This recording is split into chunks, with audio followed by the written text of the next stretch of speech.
Based on the book of the same name, The Black Klansman recounts the early career of Colorado Springs' first black detective, Ron Stallworth, as he investigates one of America's most infamous hate groups, the Ku Klux Klan. But while the film received rave reviews from both audiences and critics, does it hold up to the book it was based on? Well, there's only one way to find out.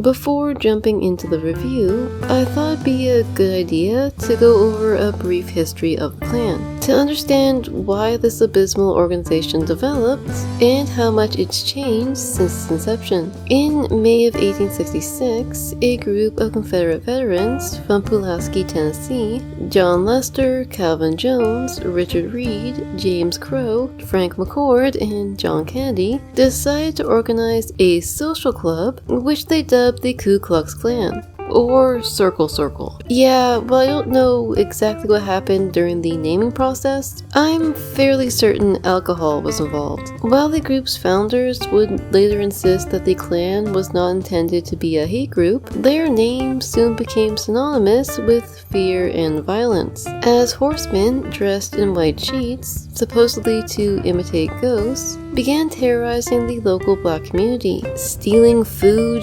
destroying property, forcing families out of their homes, and just outright murdering people. Though rather than being arrested, the KKK was welcomed by many members of the white community, who saw them as heroes upholding law and order by controlling the black community. As a result, Klan dens began popping up across the South, each headed by a Grand Cyclops and linked together under the command of the group's leader, the Grand Wizard. Thankfully, in 1871, President Ulysses S. Grant spearheaded an operation to investigate the Klan, leading to over 1,000 convictions and the group's eventual dissolution. Unfortunately, the Klan didn't stay dead for long, as in 1915, possibly inspired by the film Birth of a Nation, which depicts black people, especially black men, as degenerate, sex-crazed lunatics, the KKK was reborn as a pro-Christian white supremacist brotherhood. The group also expanded their hate list to include immigrants, Catholics, and Jews. Though after the civil rights movement, their methods of intimidation became less violent,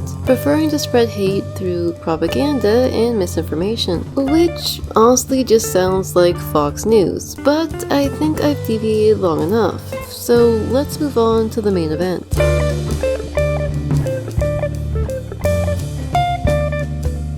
While there are a considerable number of differences between the film and the book it was based on, as the director decided to turn a short and relatively uneventful story into a 2-hour-long action movie, the outline of events remains basically the same. Ron Stallworth, an ambitious young man with a very well-styled afro, is inducted into the Colorado Springs police force as their first black officer. While working as a uniformed officer, he's presented with an opportunity to go undercover at an event hosted by Stokely Carmichael, black activist and former Prime Minister of the Black Panther Party. While Stokely's visit proves to be relatively uneventful, save for his insistence that an armed black uprising is on the horizon, Ron's competence during the investigation impresses his superiors, eventually earning him a reassignment to the Intelligence Department. While working in his new position,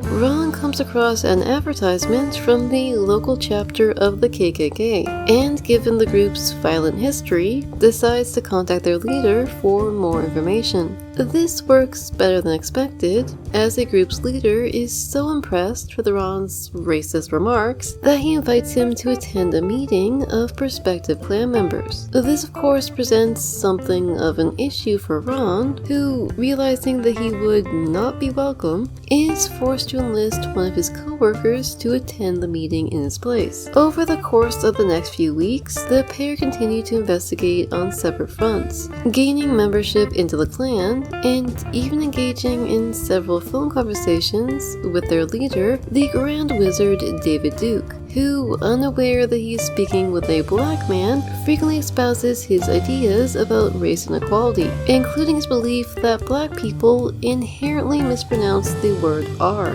Duke also explains that rather than a return to slavery, the Klan's new goal revolves around racial segregation, as they believe that integration is detrimental to the development of humanity. Things really begin to heat up when, just a few months into the investigation, Ron is contacted by agents from the Pearson Air Force Base, who ask to see his list of local Klan members. As it turns out, two of the names on Ron's list are actually members of NORAD, the North American Aerospace Defense Command, though this is all I can say on the matter, as the identity of the agents and the role they play in the story differs considerably from book to screen. Not long after the NORAD incident, the investigation is put in jeopardy when Ron's superiors assign him to work as David Duke's bodyguard. Though despite their numerous phone conversations, Duke is unable to recognize Ron's voice, and even agrees to take a photo with him. Of course, Ron, being the rebel that he is, decides to wrap his arm around Duke's shoulder during the photo, severely pissing off the Grand Wizard and nearly leading to an altercation when he tries to take back the photo. Unfortunately, though this stunt does earn Ron the admiration of many of his co-workers, his superiors still decide to shut down the investigation and destroy all information relating to the case, with the exception of a few stolen documents, which will eventually become the basis for Ron's book.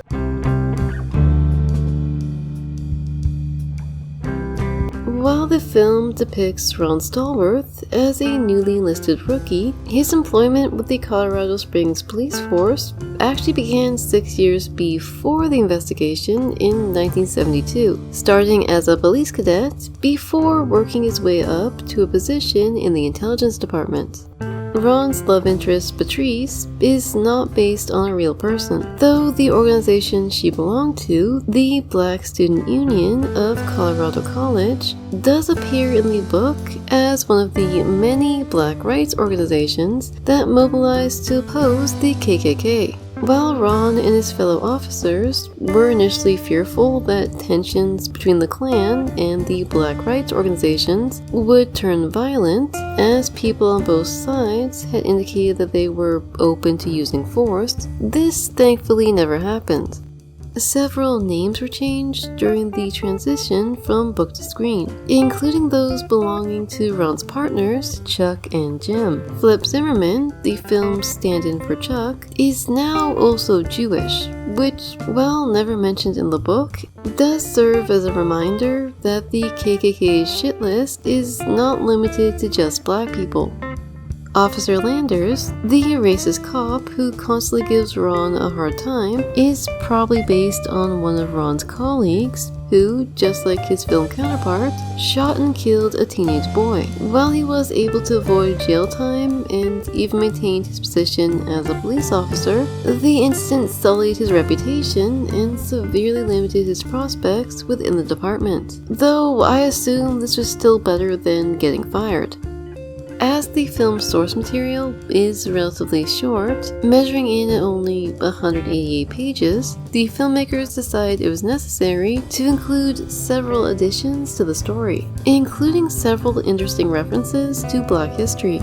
For instance, while it's never mentioned in the book, Stokely Carmichael did actually change his name to Kwame Ture after relocating to Guinea in 1969. He apparently did this to honor two early proponents of Pan-Africanism, Kwame Nkrumah and Sekou Touré. William B. Shockley, the person that Duke name-drops during his initiation speech, was a Nobel Prize-winning physicist who believed that white people were intellectually superior to all other races. While I was unable to determine if Duke and Shockley actually knew each other, when it comes to the Klan, referencing bigoted academics to justify their own discrimination is honestly pretty standard. The film's depiction of the KKK initiation ceremony is intercut with scenes from a Black Student Union meeting where an elderly gentleman recounts the lynching of Jesse Jesse Washington, a 17-year-old farmhand from Waco, Texas, who in 1916, after being convicted of the murder of Lucy Fryer,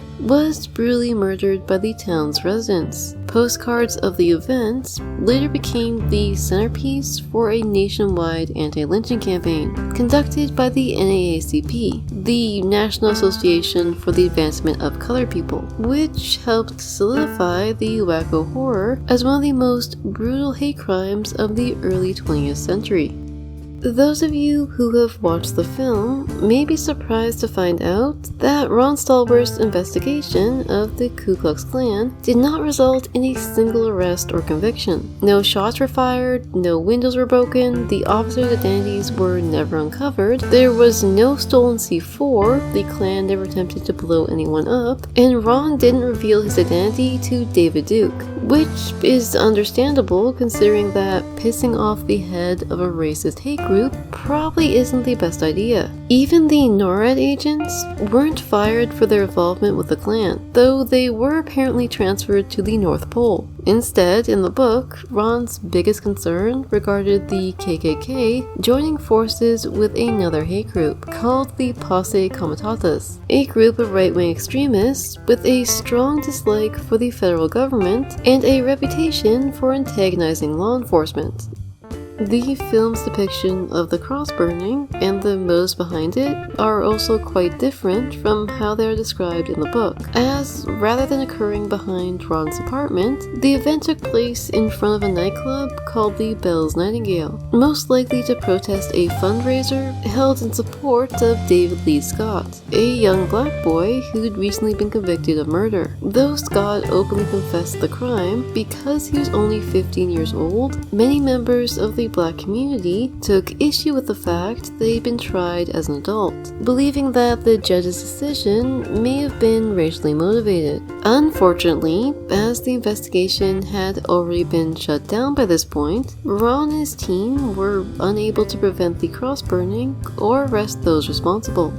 The film's ending, which features footage from several white supremacist rallies, is a dark reminder that the hate and discrimination embodied by the Klan is still alive today. Though the power of hate groups like the KKK is a fraction of what it once was, the hateful rhetoric of people like David Duke unfortunately still has the ability to influence people, especially those who already have a limited worldview. So to anyone watching this video, if you're a teacher, a parent, or just someone with a vested interest in the future of humanity, please don't ignore the importance of learning about Black history, because no one is born a racist.